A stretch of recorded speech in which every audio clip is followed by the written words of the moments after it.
आप पूर्व विधायक भी हैं और यहाँ चुनाव लड़ते हैं, तो क्या लगता है?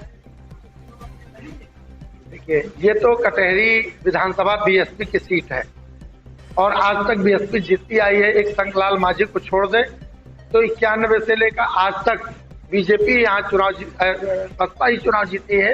यहाँ बीजेपी का कोई आधार नहीं रहा है।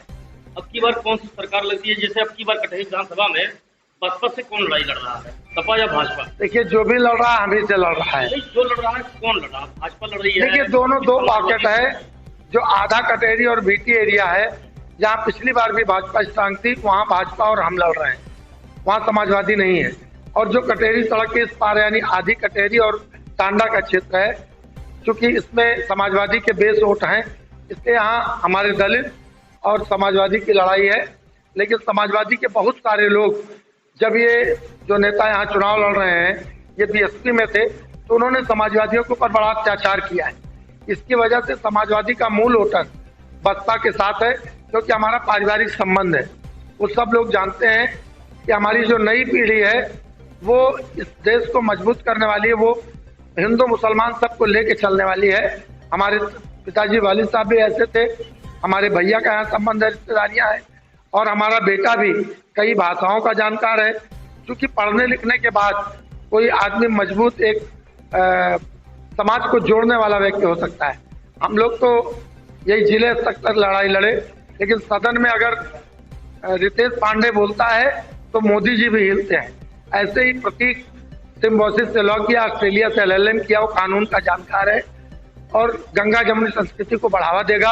वो हिंदू मुसलमान सबको लेके चलेगा और लोग उसका विश्वास कर रहे हैं। तो यहाँ अलग अलग पॉकेट में हमसे वो लड़ रहे हैं, हम हर जगह हैं, वो कहीं कहीं है। नहीं, अब की बार मुद्दा जो बनाया गया है उत्तर प्रदेश में देखने को मिल रहा है कि मुद्दा मात्र जो है जातिवाद पर चल रही है।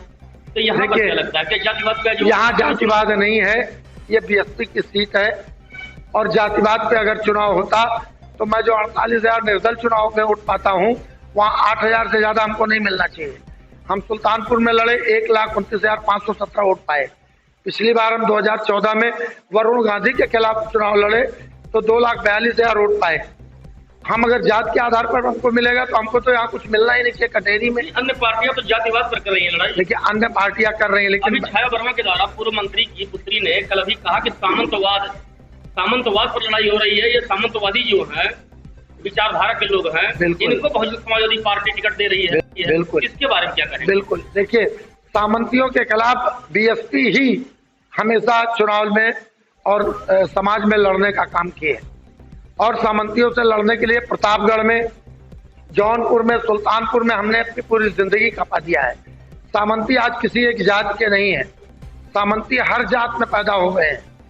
और जिन सामंतियों की वो बात कर रहे हैं वो सामंती उनके साथ हैं, आज स्वयं वो सामंती बन चुके हैं। उनके दलाल, उनके तमाम पॉकेट के लोग, जिन लोगों ने बहुजन समाज पार्टी के जिला का जो एक गुलदस्ता उन्होंने बनाया था बहन मायावती ने, उसको बिखेरने का काम किया, जिसकी गुटबाजी की वजह से हम जिला पंचायत बहुजन समाज पार्टी का कब्जा था, हम हार गए। उसी की वजह से बहन मायावती जी ने उनको बाहर किया। तो सामंती वो स्वयं बन गए हैं, उनके चाटुकार, उनके दलाल सामंती हैं। यहाँ हर कौम पर उन्होंने जुल्म ज्यादती किया है। तो निश्चित रूप से यहाँ सामंतियों से जो लड़ रहा है वो बहुजन समाज पार्टी है। एक बात और था, जीतन लालजी वर्मा बसपा में थे, इन्होंने यादव का बहुत उत्पीड़न किया जी। क्या अब की बार यादव समाज आपसे जुड़ रहा है? मैंने यही बात कहा, यादव हो माइनॉरिटी हो, जैसे बगल में अलनपुर गांव है, कोई अगर नाम ले लेता है तो कहते हैं गुंडों का गांव है। बताइए, अलनपुर तो एक से एक राष्ट्रीय पहलवान दिया है, और हनुमानगढ़ी के पहलवान हो चाहे अलनपुर के, जब लड़ते हैं तो कोई द्वेष नहीं होता है। हमारे पिताजी कुश्ती लड़ाते रहे, तो ये इस तरीके की भाषा का प्रयोग करते हैं जिसकी वजह से समाजवादी का मूल वोटर, चाहे वो मुस्लिम हो चाहे मोस्ट बैकवर्ड हो, और यादव समाज तो बहुत ही दुखी है। उन सब का समर्थन बहुजन समाज पार्टी के साथ है। ये कहीं चुनाव में नहीं रहेंगे, चुनाव इंशाल्लाह हम ही लोग जीतेंगे, भगवान की कृपा होगी तो प्रतीक पांडे ही चुनाव जीतेंगे।